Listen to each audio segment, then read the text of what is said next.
try that one. Yeah. Excellent. Thank you. You got it covered. All right.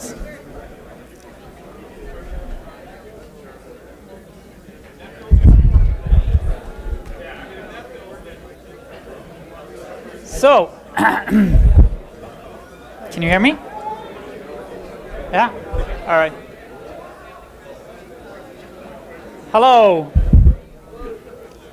Hi. My name is Tommy Palm, and I am a serial entrepreneur and the CEO and co-founder of a studio called Resolution Games. My talk today is called Why VR Must Not Mimic Mobile. And I flew in from Sweden yesterday, first time in Madison. Super happy to be here. Thank you.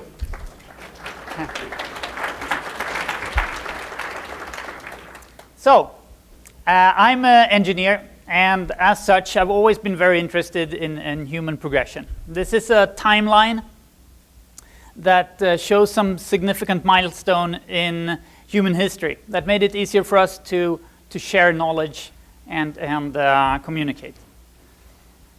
So it starts somewhere around 100 to 50,000 years ago. We don't really know when people started communicating, but smart scientists say it was somewhere around there. There is obviously no written record about this because writing wasn't invented until some 5,000 years ago. And then rather recently, in history sense, 500 years ago in 1440, Gutenberg invented the printing press, which was significant in the Western world because books became available to much more people than only the elite.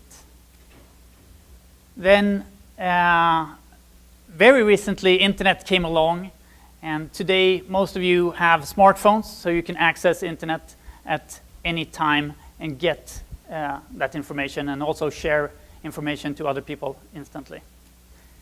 And soon we'll have virtual reality and augmented reality that will change everything again and make, take information from the tips of our fingers where it is today and constantly have it overimposed on your world. And if we play our cards right, these technological breakthroughs will come faster and faster. And you can really see it here that in the beginning it took really long time, and then they've been coming quicker and quicker. So if you want to make an impact on the world, being an entrepreneur is one of the most efficient way today. Steve Jobs had an enormous impact on the world and for my personal career.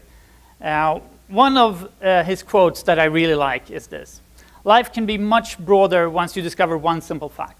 Everything around you that you call life was made up by people no smarter than you. You can change it, you can influence it, you can build your own things that other people can use.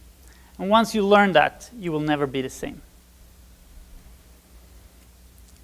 So if virtual reality and augmented reality is this great technological breakthrough, why are we talking about games? I think that's a very valid question. Games are only a small subset of what you can do with this technology, but creating 3D assets, building virtual worlds, making characters, animation, voiceover are the fundamental of game development, and that's going to be a core of making virtual reality and augmented reality.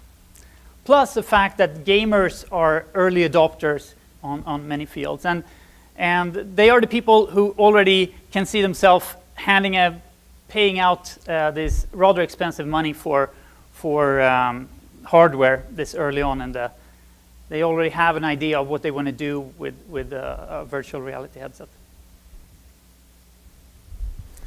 This is one of my favorite pictures. It's from a game that I was a part of making. It took place in the Second World War, and this is a French resistant movement group. And it's also the people behind the game. We're a small group of people with experts in different fields working together as a unit. And I'm up here to the left in the picture. And it was a super fun project to work on, but I really took that picture with me because this is really how I like to work with game development. Being a small group of experts working very close together, you have different fields of expertise, but you have to be very good at communicating and sharing a single vision of what you do. And as human beings, we're actually very, very bad at communicating and sharing these things. It's very difficult, and that's why you see sometimes really small teams of just a single person making fantastic games, because they don't have to explain to other people what they're doing. But if you want to make bigger games, or you're not as talented as these single individuals, I'm not, so I need a group of people around me to make great games. And then you need to be good at coming together around a single vision and doing something great.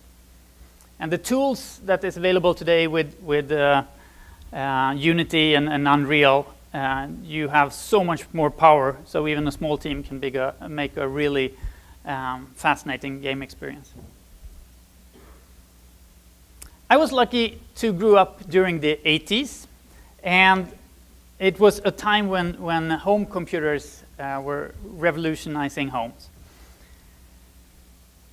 And in many ways that was similar to VR, because a lot of parents didn't really know what they were good for, but they had a good feeling that this might be something that was really important later down the line.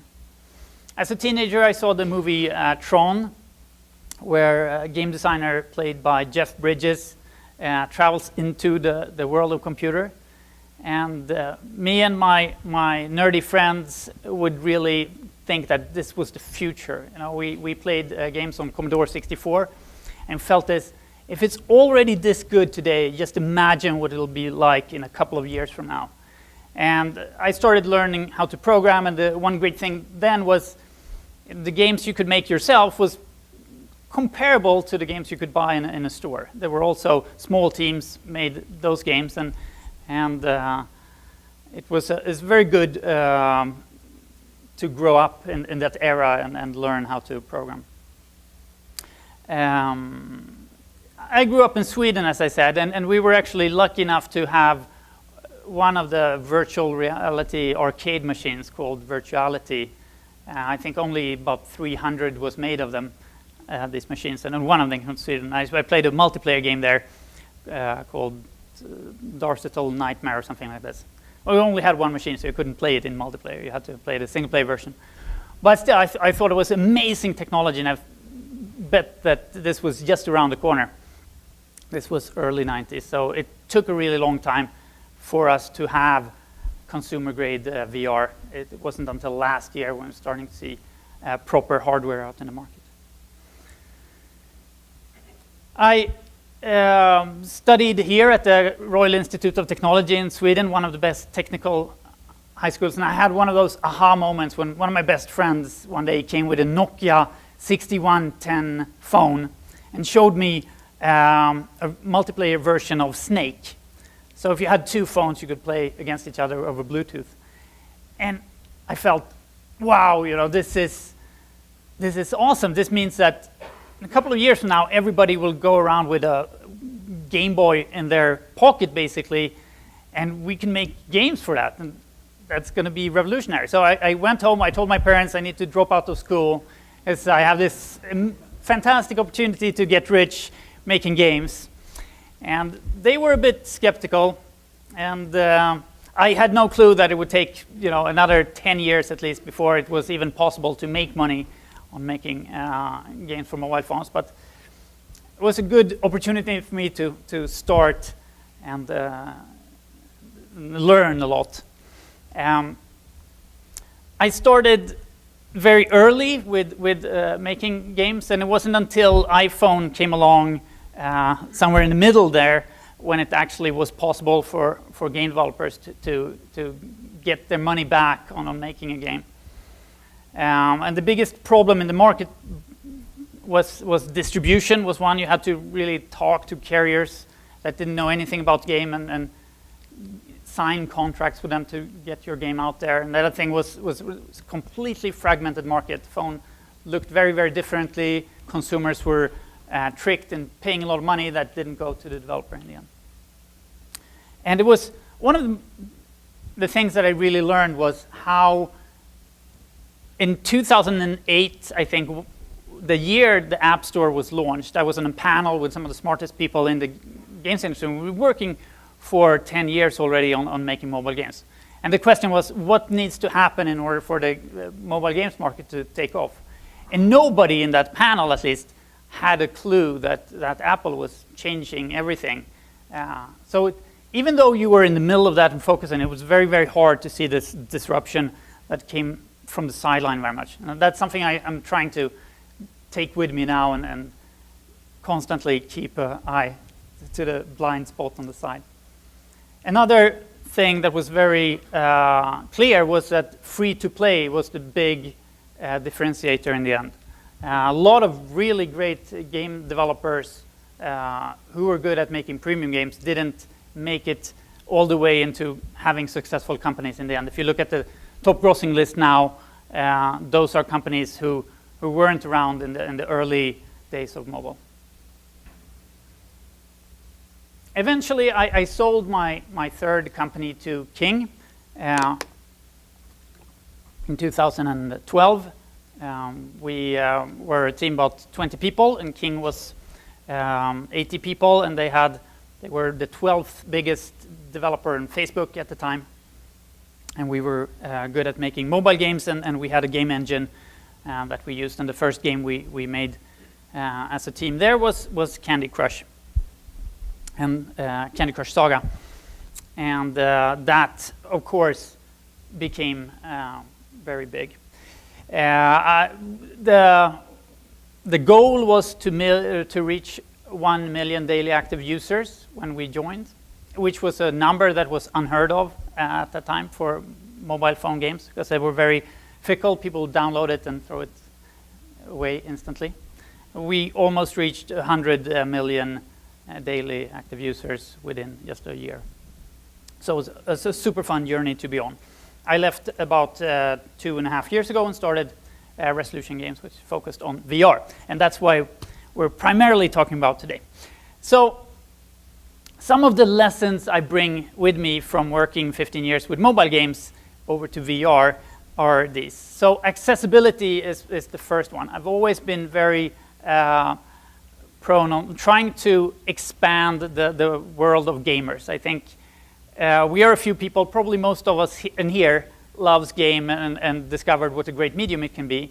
But I think that everybody should enjoy games. It should be much more like books or movies, that it's much easier to get into, and then there will be things that fits everybody. And with games like Candy Crush on mobile phones, that has started to take place.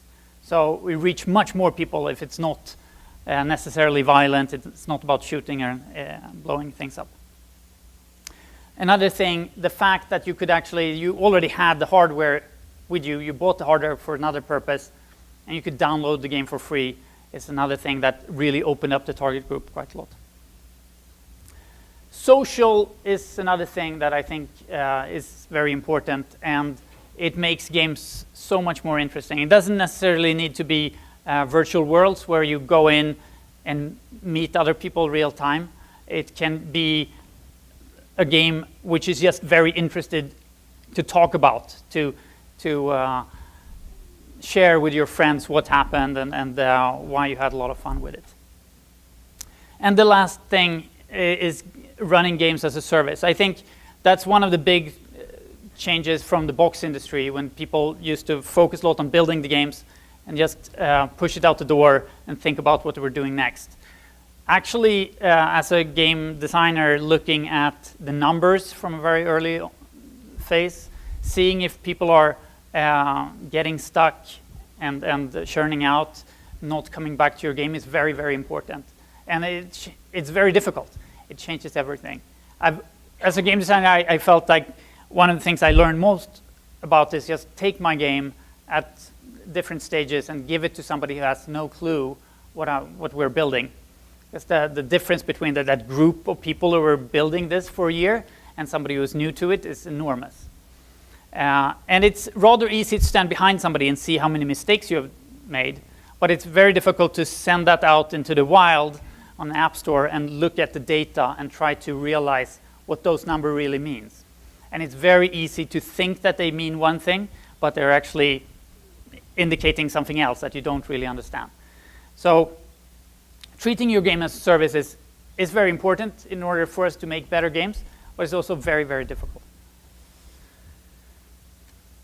So I've been working with VR for 2.5 years, a little bit more than that. So I'm still very new to VR, as most people are. It's very different, and one of the most obvious things, obviously, is that this is trying to trick your brain. So working directly with the 5 senses that we're using to interact with our worlds. The vision, where VR is pretty good already. We have taste, where research is being made, but it's not a part of VR yet. Smell, same thing there. And hearing is obviously an important part. And touch is something that we are trying, but we're very, very far away from having something realistic. In the optimal scenario, you want to kind of reach out and feel the texture of something that you see. And you can typically see that people who are testing VR for the first time. This is a picture I took on E3 in 2015 or something. And this is a random person trying VR and reaching out and trying to feel things. And that happens very often. It's also another thing that you see people trying for the first time is their mouth go, wow, you know, this is the future, this is super cool. And I think our mission, if you want to really change VR, the important thing as a software engineer now, or a software developer, is to make sure that they want to come back that next time, because there is a huge, the first time they try VR, everybody's blown away. But then you ask them, do you want to do this again? And they're, nah, I've already seen it. And that's what needs to change. I was fortunate enough to sit next to the Swedish king at the airplane once, and I was speaking to his friends, and we just made this fishing game, and I showed it to his friends, and they said, Jing, you have to see this. You love fishing. And I was like, no, I already tried it. I said, no, you haven't seen this. It's a fishing game.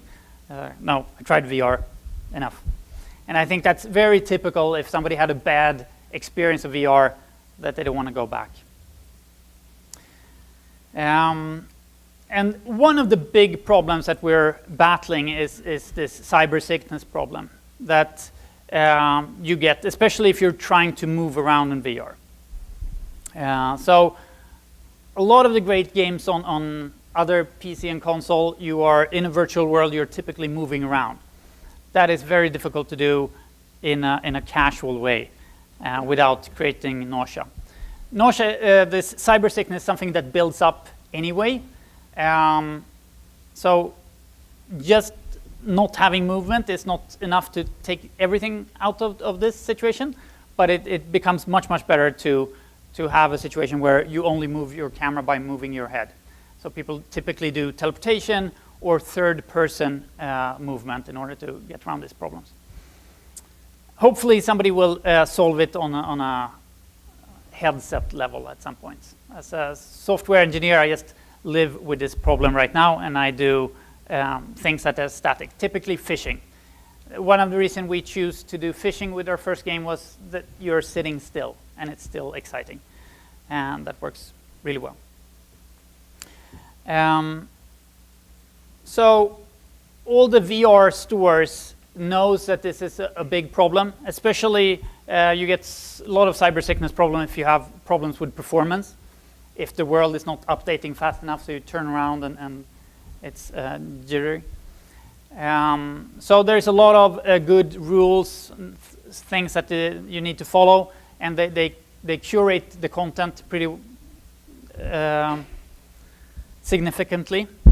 One of the problems here is that we need a lot of people to experiment and get content out to consumers, and this becomes an obstacle for it.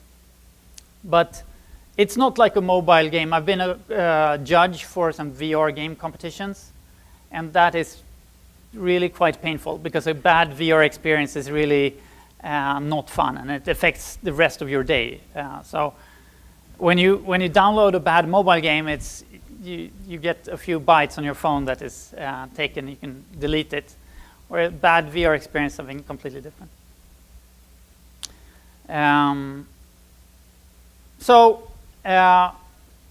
My new studio is rather small. We're now 25 people. I jokingly call it the ABC of games because we've recruited people from made Angry Birds and Battlefield and Candy Crush. In Sweden, we have a lot of big titles, which is great. A lot of good engineers. We have 2.5 teams, and we work a lot with very agile development and try to have people make as much decision as possible from the kind of grassroots of people who are making the game. And it seems to be working really well as a model. So the first game that I've been talking about is called Bait, and we released it in Q1 2016.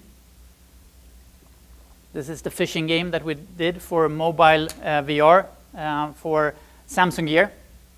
We had more than 2 million downloads for this game, so it is, to my knowledge, the biggest VR game out there yet, which is both good and bad. I wish the numbers were much bigger, and it could be somebody else, but at least we're seeing that people are liking and downloading the games. We were about 8 people team behind this game, and we worked for about 8 months until we released it, which is a little bit shorter than games need for quality, I would say. But if you're working in a market that's moving very quickly, it's very important to get things out to consumers because that's when you learn. So it's better to get something out semi-early and look at those numbers and try to improve. Recently at OC4, we announced that we have now made a version of this game for Facebook Spaces. So you can play it socially with friends, which is something that we're very excited about because we wanted to do social VR. We think that a lot of the potential is there when you hang out with people you like. And this hasn't been released yet, but it was showed on Oculus Connect a month ago, and it's about to be released soon. So I'll be super happy to see how it's received. This is for Oculus Rift, so it requires much more hardware than the mobile version of Bait. We also by now released a game called Wonderglade for Daydream. That is a series of mini games. So one of the big learnings that we made from Bait was that it was very hard for the team that we recruited in to make a big game as their first production because they had no time to really learn anything because they had a deadline that they needed to get the game out. So with this next game, we made sure there was mini games, and the first mini game took a really long time to make, and then we progressed much faster. And this is the highest rated game on Daydream, so it turned out really well, we feel. It has about 100,000 downloads or so. And yesterday we announced that we are now working on a pirate game for VR called Narrows. And this is somewhat of a pet project for me because one of the games that really inspired me to become a game designer is Sid Meier's Pirates, which was one of the first open world games that I tried. It was released in 1987, the first version of it. And Pirate has so much fantastic lore and myth and adventure that you can kind of tap into. So it's great project to work with. We are expecting to release this in 2018. So back to my original point. Why mustn't VR mimic mobile? Well, first of all, as I've been touching on, it's two very, very different platforms, right? Mobile is something that you carry with you very casually. You have some time over, you pick up your game, it's easy. You need it to be easy to start and stop at any time. Where VR is something that you go into and you don't want to be disturbed by the outside world.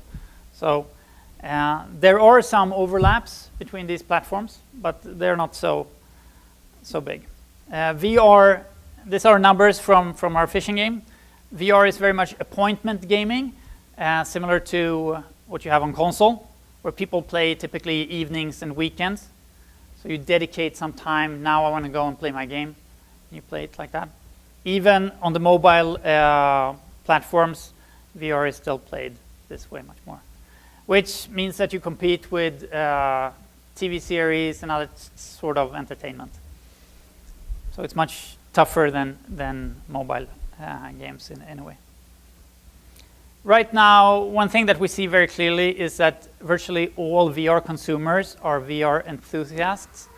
So it's the people who are developing for VR or believing that VR is going to be the next thing. And I really recommend to, if you're buying VR headsets and VR hardware, you should be aware that there is a lot of things happening. So it's not a long-term investment.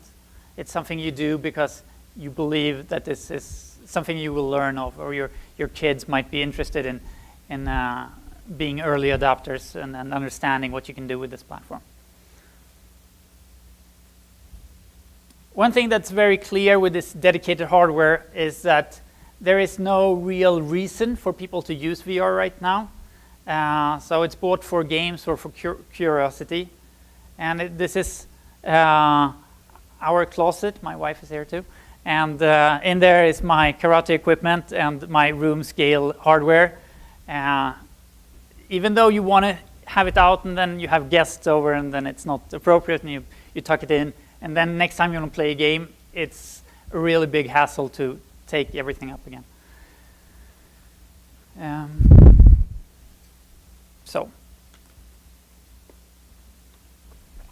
one of my, I've been fortunate enough to work with games for, I think I have made about 50 different game productions from start to finish.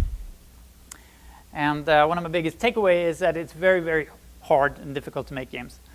And you typically see that there, even companies that have made a hit, they're not sure that the next game is going to be a hit either. And one of the reasons, I think, is because as a game designer, you have to try to understand the brain. And as a species, we don't understand the brain yet. There is this catch-22 saying that if the brain was simple enough so we would understand it, we wouldn't have the brain power to understand it. The first week when we started Resolution Games, I drew this Venn diagram that I thought the challenge that lay ahead was this, that I think it's a much bigger problem making games in general. That's something that I haven't figured out, and my team hasn't either. And VR is also very complex, and we know very little of it, but it's still not as a big problem as what makes a game tick. I've read a lot of game design books, and one of my current favorite books is called Fundamentals of Game Design from Ernst Adams, and he says this. It's very hard for you to read about. The smallest and most mysterious part of the fun in game emerges from an unpredictable, analyzable, inanimate quality. Call it luck, magic, stardust. You can't make it happen, so you might as well not worry about it. And I definitely think that's very true, and sometimes you need to repeat that for a team who are frustrated with how inefficient your game development process is and why we shouldn't change everything and do something completely different next time. I think one very important thing to remember when working with VR is that we are about this early into VR development. And if you look at the evolution of phones, you can kind of clearly see that. The iPhone of VR hasn't come yet. I'm very sure, 100% sure that it will come, but it will take some time. And it's very tightly connected with augmented reality. I haven't spoken so much about that. I kind of grouped them into visual computing as a paradigm. One important question, I think, is will the flat 2D screens that we see today, will they disappear? I think it's obvious that the question that the answer to that question is yes. The how long is a bigger question. Probably around 2025 is my guess that we'll have augmented reality glasses that is starting to work well enough for people to use them without looking like the people who were wearing Google's alternative. But what we're seeing, if we're looking into future VR in a closer perspective, already next year we'll have the completely cordless VR experience that is dedicated, like the Santa Cruz hardware that Oculus Rift is building. We'll see a lot more inside-out tracking, which basically means instead of putting cameras and lighthouse sensors outside, it'll be your headset looking out, which removes a lot of the setting up process right now. We'll get more positional tracking for hands, which is great. In a lot of the headsets, mobile headsets right now, you have a 3DoF controller, 3 degrees of freedom, which is a good start. You have something you can point in 3D space with, but it's a big difference if you can actually reach out and touch objects in virtual reality. There's something called foveated rendering, which would be fantastic, and it will come, but it requires eye tracking. It basically means that where you're looking is where we keep the focus. So we need to do the rendering about 20% of the whole screen. Saves a lot of performance and heat and everything. And I definitely think that expression tracking, so another camera that's looking at your face and seeing if you're smiling, etc., would be very, very helpful. How many of you in here have tried Facebook Spaces so far? 1, 2. How many of you have access to Daydream? Cool, quite a lot.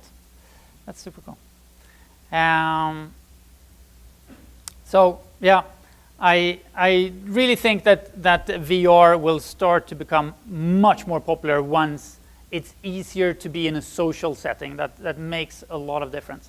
I'd really recommend to try Facebook Spaces if you have the opportunity. It becomes super tricky because it's already tricky trying VR as it is, as a single player individual, and then having another setup is quite tricky, right? So to summarize, I definitely think that VR is coming,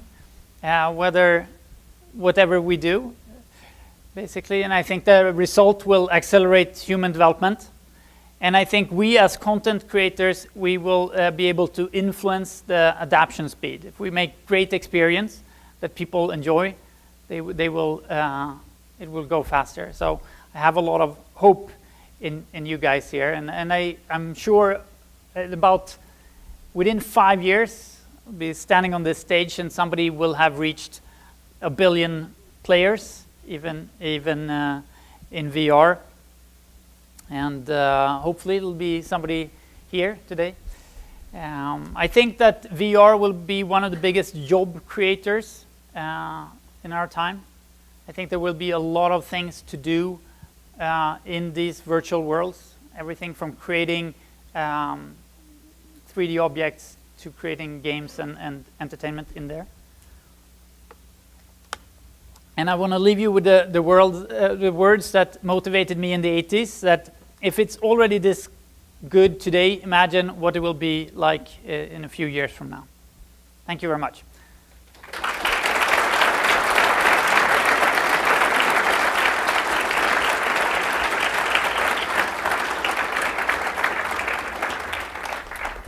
I'll be happy to answer any questions you might have. I was asked to remind you to use the microphone if you have. You can come around with them, I think, or you go up stage.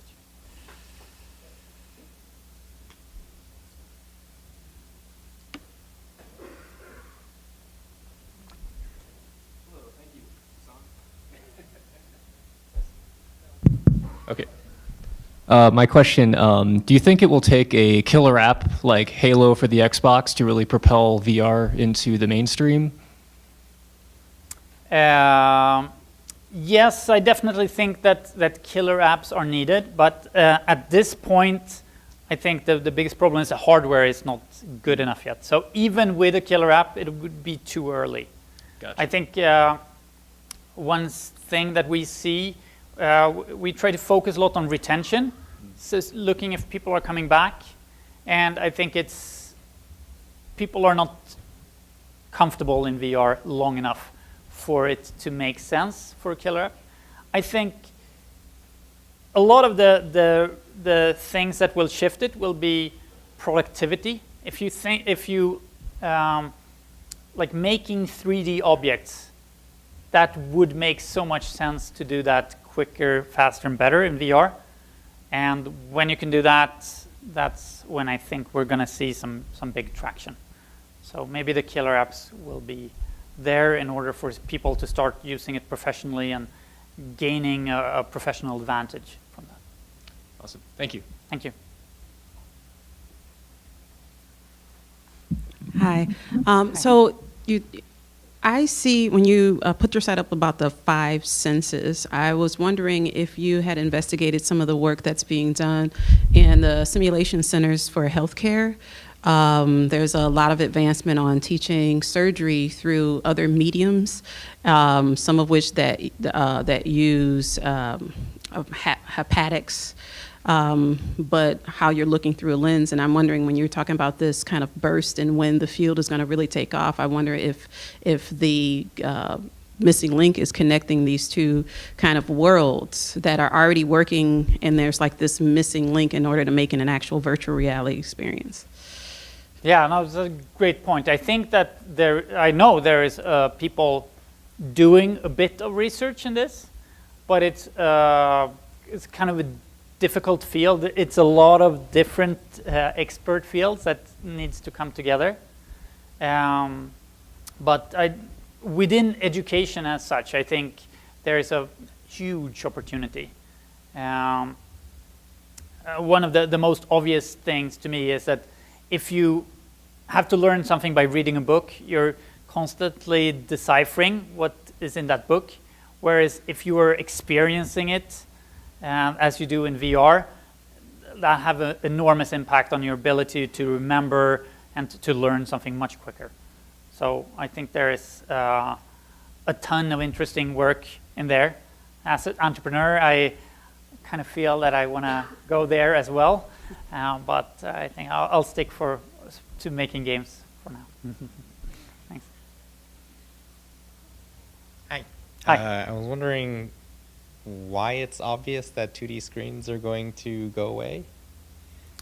Well, I think if you think about how impactful lenses or glasses that enables you to draw any 3D object on any surface, then it just wouldn't make sense, especially if you think about your carrying around your phone, for instance, which basically today is just a big screen. That's why it's the form factor it has today.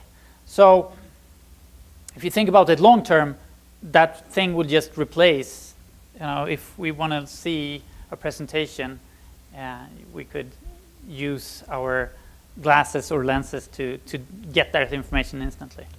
Okay. But it's like long-term vision. It's not going to happen Okay. So within the next 5 years. So don't Sort of- sell all your Samsung stock just yet.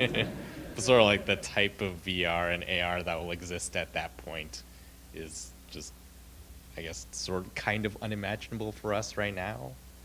Yeah, in a way, yeah. Okay. I think so. But I mean, the cool thing with VR and AR is that you can already try like HoloLens, and you get a rather good feeling of what is going to be possible quite soon, right?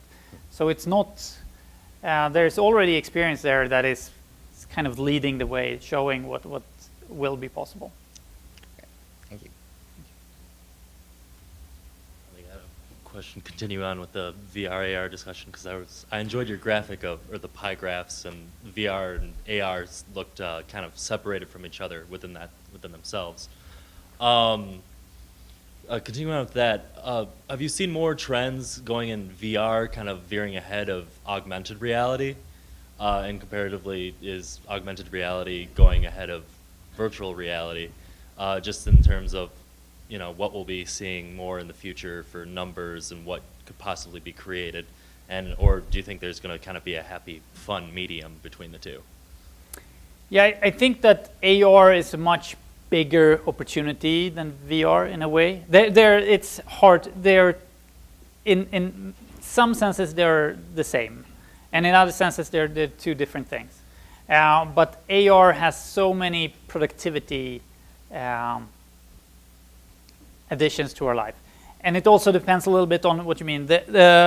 Because you have AR on your phone today, and some people would refer to a game like Pokemon Go to have AR elements, and it sure has. But when I talk about AR, I talk more about AR as the wearable AR, where you will have access to internet constantly, and that is longer away than VR is.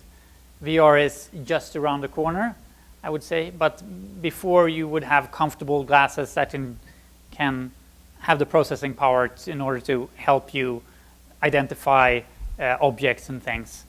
We're still 8 years away, is my guess.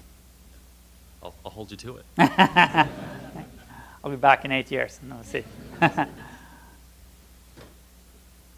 Great. Thank you very much.